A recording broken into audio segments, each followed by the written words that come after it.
Hi everyone, thank you for finding my blog and my latest video. And the title this time round is a bit of a surprise. It's a surprise to me. And it is words to the effect that you do not need any more confidence. So why on earth am I saying that? I mean, it wasn't that long ago, a few years ago, that I published my first audiobook on the subject of confidence.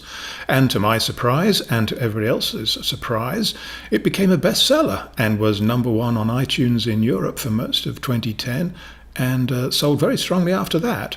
So why don't I think that confidence is important anymore? Well, of course, I do think that it is, but I don't think that it's going to be very helpful in the work that I do with my clients if we go searching for confidence, because I think that my belief is that confidence is our natural state. It's what our human evolution is all about. We're supposed to be confident people. So it's highly unlikely that a person can lose confidence, much more likely that their confidence is hiding somewhere because it's run away from something. So what would make our confidence run away? Well, the usual culprits that I search for are anxiety, and that's not hard to find. Anxiety levels are higher in the Western world now than they ever have been, and there are some very good reasons for that.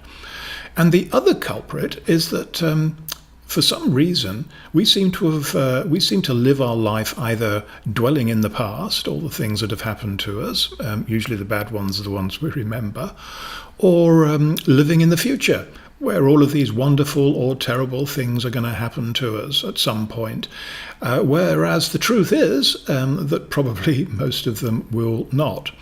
So where does that leave us? It leaves us in living in the moment, which I've talked about many times before. Some people call that mindfulness, and I don't really care what people call it, but I do know that it's a very important place to be for me and my clients, because when you can live in the moment, things change.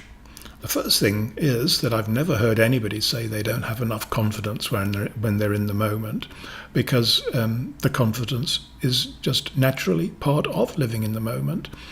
It's also when athletes and other performers, especially those that are under the spotlight in one way or another, it's where they find their peak performance.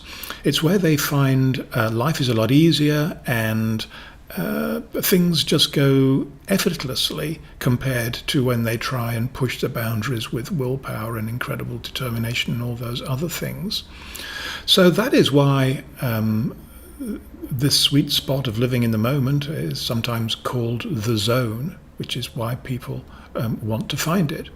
And the other thing that happens is that these people get lucky. Now, what do I mean by that? And how can that happen? Well, there's all kinds of reasons. I mean, one thing that happens is that new opportunities seem to present themselves. Perhaps they might have been there already, but we never saw them. And then things that we never imagined could happen to us start to happen, and we start to feel we're on a roll.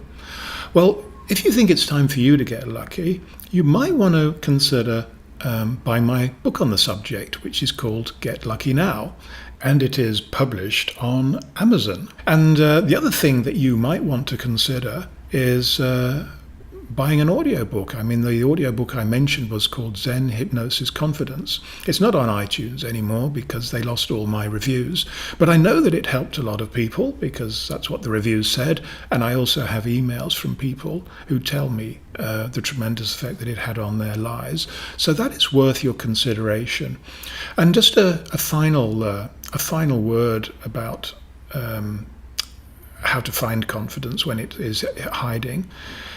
Look at children.